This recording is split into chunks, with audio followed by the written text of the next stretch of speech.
Chapter 14. The Children of Israel.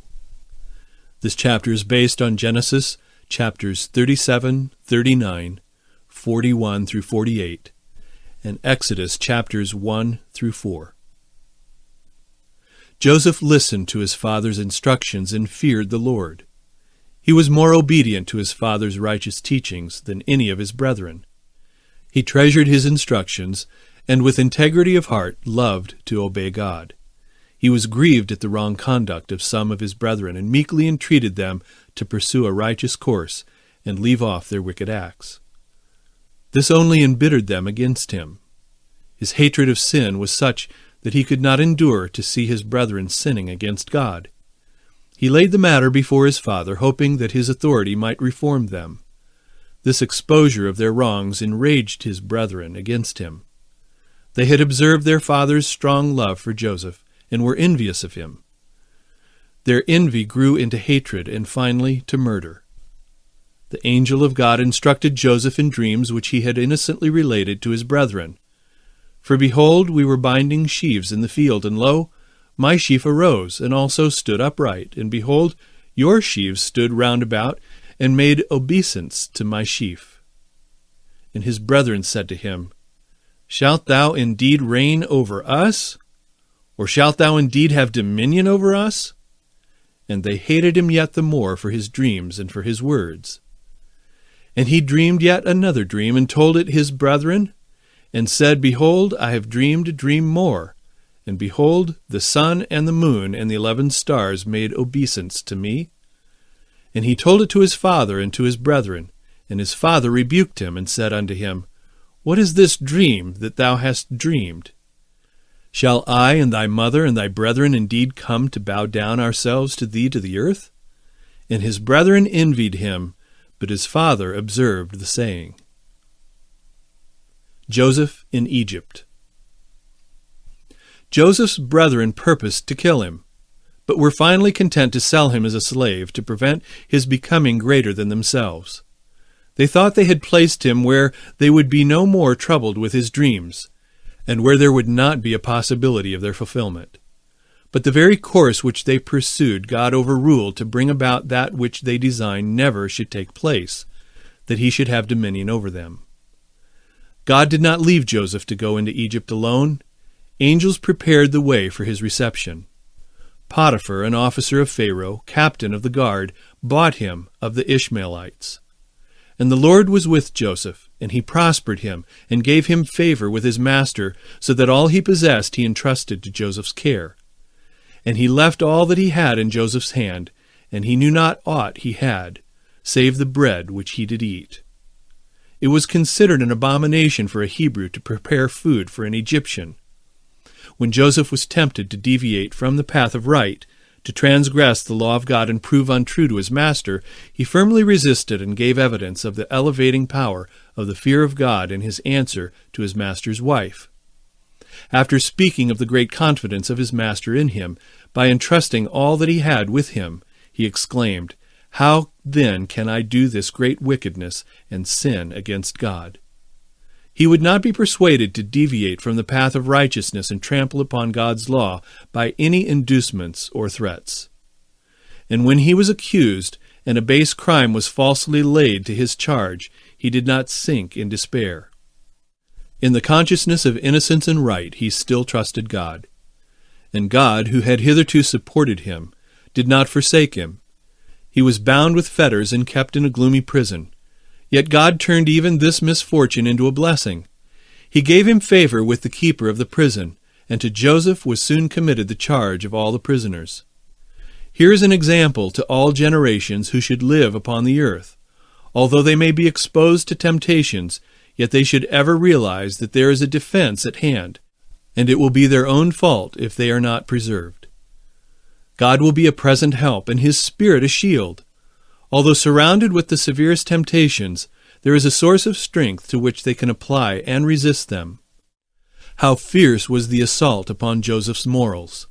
It came from one of influence, the most likely to lead astray. Yet how promptly and firmly was it resisted! He suffered for his virtue and integrity, For she who would lead him astray revenged herself upon the virtue she could not subvert, and by her influence caused him to be cast into prison by charging him with a foul wrong. Here Joseph suffered because he would not yield his integrity. He had placed his reputation and interest in the hands of God. And although he was suffered to be afflicted for a time, to prepare him to fill an important position, yet God safely guarded that reputation that was blackened by a wicked accuser, and afterward, in his own good time, caused it to shine.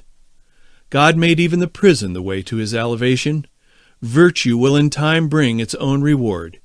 The shield which covered Joseph's heart was the fear of God, which caused him to be faithful and just to his master and true to God. Although Joseph was exalted as a ruler over all the land, yet he did not forget God. He knew that he was a stranger in a strange land, separated from his father and his brethren, which often caused him sadness. But he firmly believed that God's hand had overruled his course to place him in an important position. And depending on God continually, he performed all the duties of his office as ruler over the land of Egypt with faithfulness. Joseph walked with God. He would not be persuaded to deviate from the path of righteousness and transgress God's law by any inducement or threats. His self-control and patience in adversity and his unwavering fidelity are left on record for the benefit of all who should afterward live on the earth. When Joseph's brethren acknowledged their sin before him, he freely forgave them and showed by his acts of benevolence and love that he harbored no resentful feelings for their former cruel conduct toward him. Days of prosperity. The children of Israel were not slaves. They had never sold their cattle, their lands, and themselves to Pharaoh for food, as many of the Egyptians had done. They had been granted a portion of land wherein to dwell, with their flocks and cattle, on account of the service Joseph had been to the kingdom. Pharaoh appreciated his wisdom in the management of all things connected with the kingdom, especially in the preparations for the long years of famine which came upon the land of Egypt. He felt that the whole kingdom was indebted for their prosperity to the wise management of Joseph, and as a token of his gratitude he said to Joseph, "The land of Egypt is before thee. In the best of the land make thy father and brethren to dwell. In the land of Goshen let them dwell. And if thou knowest any men of activity among them, then make them rulers over my cattle." And Joseph placed his father and his brethren, and gave them a possession in the land of Egypt, in the best of the land, in the land of Ramesses, as Pharaoh had commanded. And Joseph nourished his father and his brethren and all his father's household with bread according to their families. No tax was required of Joseph's father and brethren by the king of Egypt, and Joseph was allowed the privilege of supplying them liberally with food. The king said to his rulers, "Are we not indebted to the God of Joseph and to him for his liberal supply of food? Was it not because of his wisdom that we laid in so abundantly? While other lands are perishing, we have enough. His management has greatly enriched the kingdom." And Joseph died, and all his brethren, and all that generation. And the children of Israel were fruitful, and increased abundantly, and multiplied, and waxed exceeding mighty, and the land was filled with them.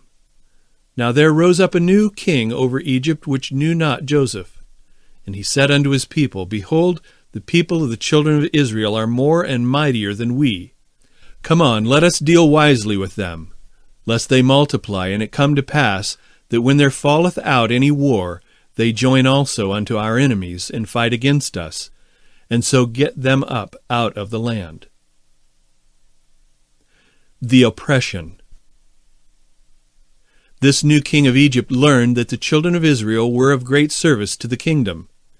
Many of them were able and understanding workmen, and he was not willing to lose their labor. This new king ranked the children of Israel with that class of slaves who had sold their flocks, their herds, their lands, and themselves to the kingdom. Therefore they did set over them taskmasters to afflict them with their burdens. And they built for Pharaoh treasure cities, Pithom and Ramesses. But the more they afflicted them, the more they multiplied and grew. And they were grieved because of the children of Israel. And the Egyptians made the children of Israel to serve with rigor. And they made their lives bitter with hard bondage, in mortar and in brick, and in all manner of service in the field. All their service wherein they made them serve was with rigor. They compelled their women to work in the fields, as though they were slaves, yet their numbers did not decrease. As the king and his rulers saw that they continually increased, they consulted together to compel them to accomplish a certain amount every day. They thought to subdue them with hard labor, and were angry because they could not decrease their numbers and crush out their independent spirit. And because they failed to accomplish their purpose, they hardened their hearts to go still further. The king commanded that the male children should be killed as soon as they were born. Satan was the mover in these matters. He knew that a deliverer was to be raised up among the Hebrews to rescue them from oppression. He thought that if he could move the king to destroy the male children, the purpose of God would be defeated. The women feared God and did not do as the king of Egypt commanded them, but saved the male children alive. The women dared not murder the Hebrew children, and because they obeyed not the command of the king, the Lord prospered them. As the king of Egypt was informed that his command had not been obeyed, he was very angry. He then made his command more urgent and extensive. He charged all his people to keep a strict watch, saying, "Every son that is born in Egypt you shall cast into the river, and every daughter you shall save alive." Moses. When this cruel decree was in full force, Moses was born. His mother hid him as long as she could with any safety, and then prepared a little vessel of bulrushes, making it secure with pitch, that no water might enter the little ark, and placed it at the edge of the water, while his sister should be lingering around the water with apparent indifference. She was anxiously watching to see what would become of her little brother. Angels were also watching, that no harm should come to the helpless infant, which had been placed there by an affectionate mother and committed to the care of God by her earnest prayers mingled with tears.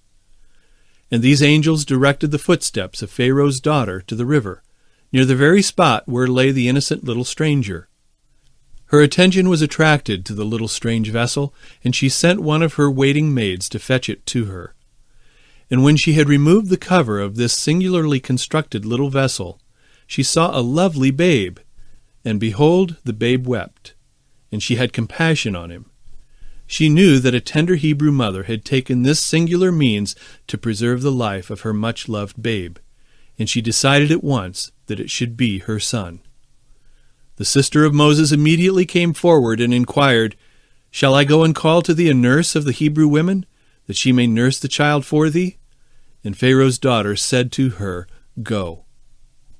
Joyfully sped the sister to her mother and related to her the happy news, and conducted her with all haste to Pharaoh's daughter, where the child was committed to the mother to nurse, and she was liberally paid for the bringing up of her own son. Thankfully did this mother enter upon her now safe and happy task. She believed that God had preserved his life. Faithfully did she improve the precious opportunity of educating her son in reference to a life of usefulness. She was more particular in his instruction than in that of her other children, for she felt confident that he was preserved for some great work. By her faithful teachings she instilled into his young mind the fear of God and the love for truthfulness and justice. She did not rest here in her efforts, but earnestly prayed to God for her son, that he might be preserved from every corrupting influence. She taught him to bow and pray to God, the living God, for he alone could hear him and help him in any emergency. She sought to impress his mind with the sinfulness of idolatry. She knew that he was to be soon separated from her influence and given up to his adopted royal mother, to be surrounded with influences calculated to make him disbelieve in the existence of the Maker of the heavens and of the earth. The instructions he received from his parents were such as to fortify his mind and shield him from being lifted up and corrupted with sin and becoming proud amid the splendor and extravagance of court life. He had a clear mind and an understanding heart, and never lost the pious impressions he received in his youth. His mother kept him as long as she could, but she was obliged to separate from him when he was about 12 years old, and he then became the son of Pharaoh's daughter. Here Satan was defeated. By moving Pharaoh to destroy the male children, he thought to turn aside the purposes of God and destroy the one whom God would raise up to deliver his people.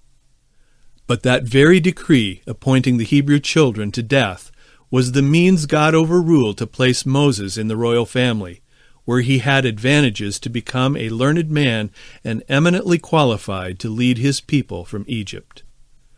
Pharaoh expected to exalt his adopted grandson to the throne. He educated him to stand at the head of the armies of Egypt and lead them to battle. Moses was a great favorite with Pharaoh's host and was honored because he conducted warfare with superior skill and wisdom. And Moses was learned in all the wisdom of the Egyptians and was mighty in words and in deeds. The Egyptians regarded Moses as a remarkable character. Special preparation for leadership. Angels instructed Moses that God had chosen him to deliver the children of Israel. The rulers among the children of Israel were also taught by angels that the time for their deliverance was nigh, and that Moses was the man whom God would use to accomplish this work. Moses thought that the children of Israel would be delivered by warfare, and that he would stand at the head of the Hebrew host to conduct the warfare against the Egyptian armies and deliver his brethren from the yoke of oppression. Having this in view, Moses guarded his affections, that they might not be strongly placed upon his adopted mother or upon Pharaoh, lest it should be more difficult for him to remain free to do the will of God. The Lord preserved Moses from being injured by the corrupting influences around him. The principles of truth received in his youth from God-fearing parents were never forgotten by him. And when he was most needed to be shielded from the corrupting influences attending a life at court, then the lessons of his youth bore fruit. The fear of God was before him. And so strong was his love for his brethren, and so great was his respect for the Hebrew faith, that he would not conceal his parentage for the honor of being an heir of the royal family. When Moses was 40 years old, he went out unto his brethren, and looked on their burdens, and he spied an Egyptian smiting an Hebrew, one of his brethren. And he looked this way and that way, and when he saw that there was no man, he slew the Egyptian, and hid him in the sand. And when he went out the second day, behold, 2 men of the Hebrews strove together. And he said to him that did the wrong, Wherefore smitest thou thy fellow? And he said, Who made thee a prince and a judge over us? Intendest thou to kill me as thou killest the Egyptian? And Moses feared and said, Surely this thing is known. Now when Pharaoh heard this thing, he sought to slay Moses. But Moses fled from the face of Pharaoh, and dwelt in the land of Midian. The Lord directed his course, and he found a home with Jethro, a man that worshipped God. He was a shepherd, also a priest of Midian. His daughters tended his flocks. But Jethro's flocks were soon placed under the care of Moses, who married Jethro's daughter and remained in Midian 40 years. Moses was too fast in slaying the Egyptian. He supposed that the people of Israel understood that God's special providence had raised him up to deliver them. But God did not design to deliver the children of Israel by warfare, as Moses thought, but by his own mighty power, that the glory might be ascribed to him alone. God overruled the act of Moses in slaying the Egyptian to bring about his purpose. He had in his providence brought Moses into the royal family of Egypt, where he had received a thorough education, and yet he was not prepared for God to entrust to him the great work he had raised him up to accomplish. Moses could not immediately leave the king's court and the indulgences granted him as the king's grandson to perform the special work of God. He must have time to obtain an experience and be educated in the school of adversity and poverty. While he was living in retirement, the Lord sent his angels to especially instruct him in regard to the future. Here he learned more fully the great lesson of self-control and humility. He kept the flocks of Jethro, and while he was performing his humble duties as a shepherd, God was preparing him to become a spiritual shepherd of his sheep, even of his people Israel. As Moses led the flock to the desert and came to the mountain of God, even to Horeb, the angel of the Lord appeared unto him in a flame of fire out of the midst of a bush. And the Lord said, I have surely seen the affliction of my people which are in Egypt, and have heard their cry by reason of their taskmasters. For I know their sorrows, and I am come down to deliver them out of the hand of the Egyptians, and to bring them up out of that land unto a good land and a large, unto a land flowing with milk and honey. Now therefore, behold, the cry of the children of Israel is come up unto me, and I have also seen the oppression wherewith the Egyptians oppress them. Come now, therefore, and I will send thee unto Pharaoh, that thou mayest bring forth my people, the children of Israel, out of Egypt. The time had fully come when God would have Moses exchange the shepherd's staff for the rod of God, which he would make powerful in accomplishing signs and wonders, in delivering his people from oppression, and in preserving them when pursued by their enemies. Moses consented to perform the mission. He first visited his father-in-law and obtained his consent for himself and his family to return into Egypt. He did not dare to tell Jethro his message to Pharaoh, lest he should be unwilling to let his wife and children accompany him on such a dangerous mission. The Lord strengthened him and removed his fears by saying to him, Return into Egypt, for all the men are dead which sought thy life.